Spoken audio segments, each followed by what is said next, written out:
Mohammed, what you forgot to say was that you had resolve and conviction. So all of that which you were trying to achieve, you did only because you had resolve and you had conviction. But being an organization that is led by young people, you also had the energy. That is the same energy that I had in the 80s when I was a little girl. That is the same kind of energy that Comrade Leila had in her time, a woman who has inspired us over so many decades. Program Director, thank you very much. To the esteemed guests, and especially to you, our hero, our sister, our comrade, you are an inspiration.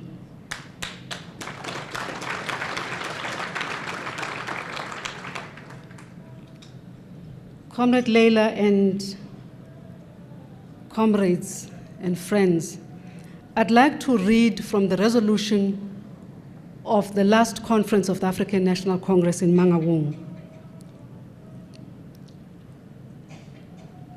We took decisions at that conference on solidarity with the struggling peoples of the world. And the Palestine, the Sahrawi Republic, and the people of Cuba were three countries and three sets of peoples that we thought as the African National Congress we had to support. And the ANC conference resolved on a resolution that had been taken in previous conferences, but we quoted the 52nd National Conference in Polokwane on the Palestinian question. And Part D of that resolution says, the ANC will continue its solidarity efforts, supporting a just solution, including the strengthening of a sovereign independent state of Palestine, which will help to bring peace to the region and end conflict between Israelis and Palestinians.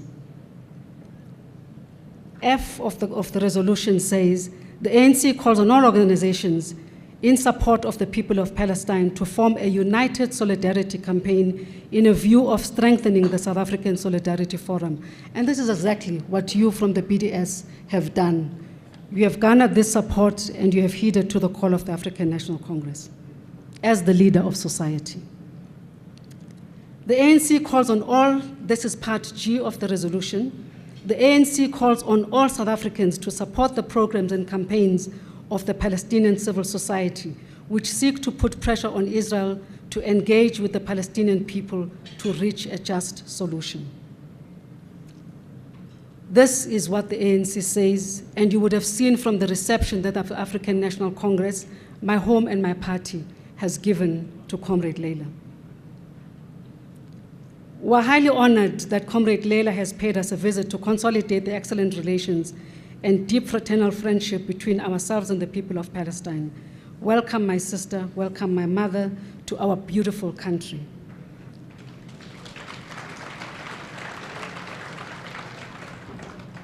I wish to take this opportunity to express our sincerest gratitude to the organizers of this event, particularly the Boycott, Divestment, Sanctions, BDS, South Africa, for this outstanding act of compassion to maintain solidarity with the people of Palestine in line with the Freedom Charter, which turns 60 in June. And for this, let us give BDS a huge round of applause.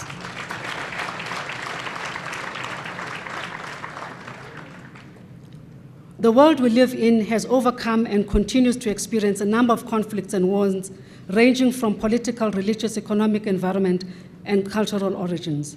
We live in a world that is prone to resolving the differences through violence after many attempts of unsuccessful negotiations. As I address you this evening, Palestinians are facing a mammoth task of rebuilding their lives with a sense of normalcy. It therefore behoves all South Africans themselves, as dual beneficiaries of generous international support, to stand and be counted among those actively contributing to the cause of freedom and justice in Palestine. In these trying times, the people of Palestine are looking to the international community and South Africa in particular to assist them to rebuild their infrastructure and create an amenable environment that will lead to a permanent and peaceful resolution of this long-standing Palestinian-Israeli conflict. We want to reaffirm that the people of South Africa have remained committed to the aspirations of the Palestinian people in their struggle to achieve freedom and independence.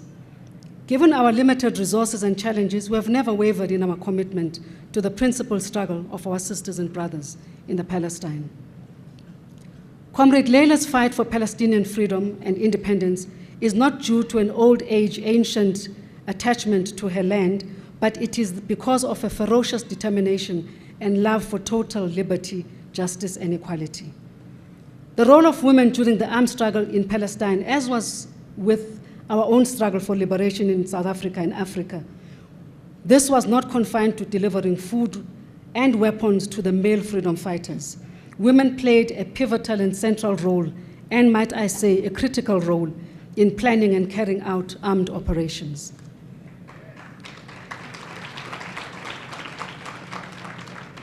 Going back to history, it is clear that women, daughters, and mothers' wives have played a significant and enduring role in many worldwide conflicts. In AD 40, in resistance of the Chinese rule, the Vietnamese Trung sisters led a rebellion against corrupt Chinese governor, To Dinh. The Trung sisters formed their own kingdom, My Linh, where they abolished exaggerated taxes. Even though they were defeated by Chinese General Mai Wang in AD 43, they are still considered as female military heroes and national heroines. Distinguished guests, comrades, and friends, our struggle for liberation in South Africa speaks for itself.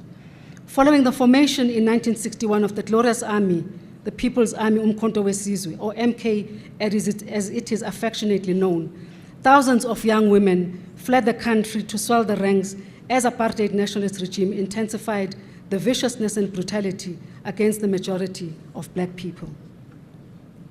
Barely into adulthood, young women had gone through the ritual of self-actualization as they convinced themselves that they had the choice of MK over school, and that for us was the right decision. One thing we were absolutely certain about is that our people had to be liberated, and that entailed the exhausting of all four pillars of struggle, including the armed struggle. As brave young girls like Leila Khaled, we neither shirked nor sighed, but we took everything in our strides and knew that freedom would come in our lifetime. We were steadfast in our resolve that victory or death, we shall win.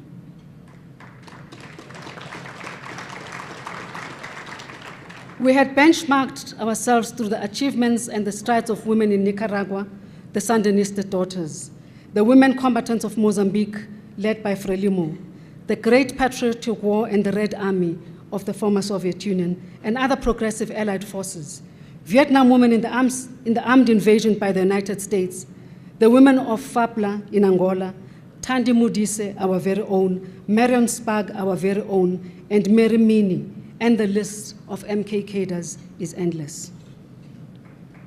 Wow. We were inspired and encouraged by the voices of the South African masses, the women's section of the African National Congress, our leadership on Robben Island, including sitting next to Ms. Khaled, our very own Ibi Ibrahim.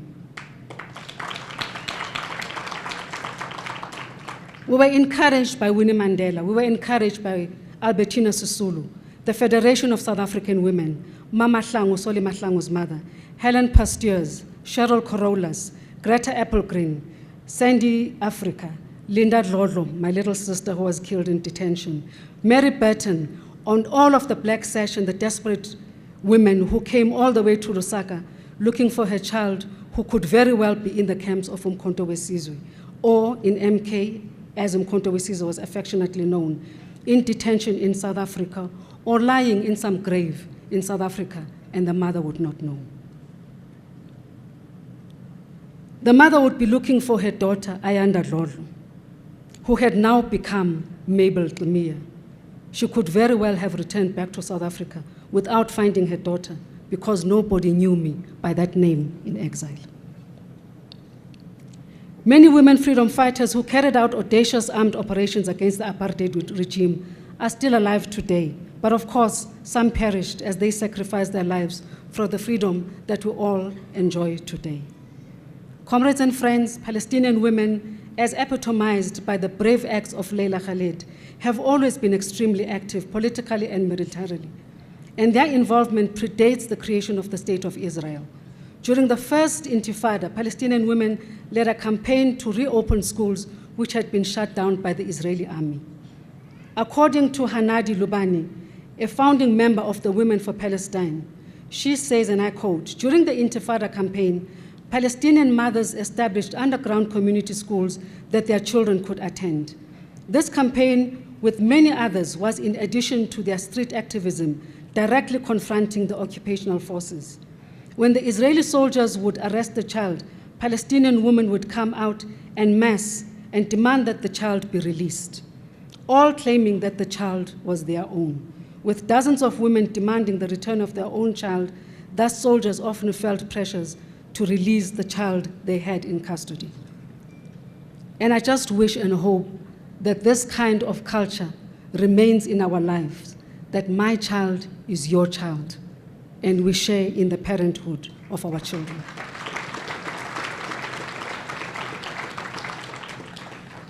The horrendous violence inflicted on Palestinian women and children is a heinous, unpardonable crime. Here at home in 1976, the police responded to the Soweto student protest with extreme brutality by shooting and killing school children, arresting and imprisoning hundreds on charges of attempting to overthrow the apartheid regime. This, for us, was a just struggle and a just war. I dare say we share the pain of the people of Palestine, and we will continue to support Palestine's demand for statehood and membership of international organizations. The demand for statehood is consistent with the United Nations Charter, specifically with regards to the development of friendly relations among nations based on respect for the principle of equal rights and self-determination of peoples. Ladies and gentlemen, the ANC has historically strong ties with the Palestinian Liberation Movement, and many parallels can be drawn between the Palestinian Liberation Organization, the PLO, and the African National Congress. Much like the PLO, the early years of the ANC activism were marked by armed revolt against the ruling nationalist government.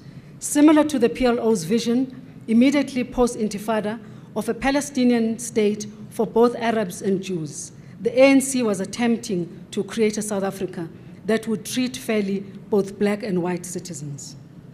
So the PLO was never a race-based organization, same as was the case with the ANC. It was a peace-loving organization, and all of its glory remains today, and we see it through the people of the Palestine as they fight the Israeli forces. Palestine has always had a special place in the heart of the ANC, and especially the heart of our own struggle icons Nelson Mandela and Oliver Tambo. As some of the earnest fighters for liberation, Nelson Mandela and Oliver Tambo held Leila Khaled in great admiration. Both were once labeled terrorists in their proud struggle for liberation, justice, and equality. Addressing the International Day of Solidarity with the Palestinian people in 1997, President Nelson Mandela said, and I quote, "We need to do more as government, as the ANC and other parties of South Africa of all religions and political persuasions to spur on the peace process. All of us should be as vocal in condemning violence and the violation of human rights in this part of the world as we do with regard to other areas." Close quote. He continued to say, "We must make our voices heard, calling for stronger action by world bodies, as well as these states that have the power to act in the same enthusiasm in dealing with the deadlock as they do on other problems of the Middle East. We all agree that the situation in Palestine is untenable, and the international community has a responsibility to alleviate the plight of the Palestinian people generally and the Gaza people as they face the might of the atrocious army of Israel. The Palestinian people have a right to self-determination like all nations. We are convinced there is no other road to permanent peace between Israel and Palestine except the road to mutually acceptable solutions to this long-standing conflict. A permanent peace must include the formation of an independent Palestine state and the right of the Palestinian people to exist as a nation unconditionally, and not a nation that is bullied by Israel. We therefore call on on the United Nations, its Security Council, the African Union, the Arab League of Nations, the non-aligned movement, and all progressive regional bodies to speak out loud in urging the government of Israel and its random bombardment of Gaza to provide humanitarian assistance to the war-ravaged Gaza, and to also force Israel to step up efforts to accept the right of Palestinian determination without fear of invasion and theft of their land. Distinguished guests, comrades, and friends, as I conclude, let me say at least we can draw comfort from the fact that hosting Leila Khaled in our country is yet another small expression of our solidarity with the people of Palestine. We hope by this, the humble act towards strengthening the voice of freedom, independence, justice, and equality. Freedom and peace for Palestine will mean freedom and peace for Israel, the Middle East, and the world. On behalf of our liberation movement, the African National Congress, and the people of South Africa in general, I would like to extend our heartfelt and sincere gratitude to Comrade Leila Khaled. Your visit to our country is very special to all of us because for many decades, both our people have occupied the same trenches and shared similar experiences and anxieties in our quest for freedom and justice. Once more, Comrade Leila, dear sister, friend, and mother, I would like to assure you that when you are in this country, you are among friends. You are among true friends. We are to you all-weather friends. We will never change.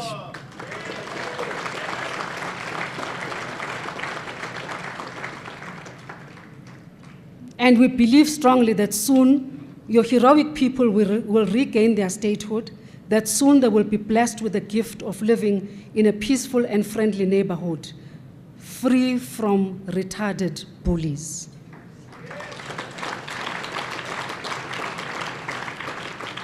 This fundraising campaign will go a long way in cementing strong ties and educating South Africans about our obligation to stand with the people of Palestine. Again, Kwara and your team, I would really like to say thank you for bringing this to the eyes of our people and the eyes of the world. We should never forget where we come from as South Africa, because what it is that you're doing today is what the rest of the world did for the people of South Africa. We would not have been free had the world not rallied behind us in liberating our people. Thank you very much.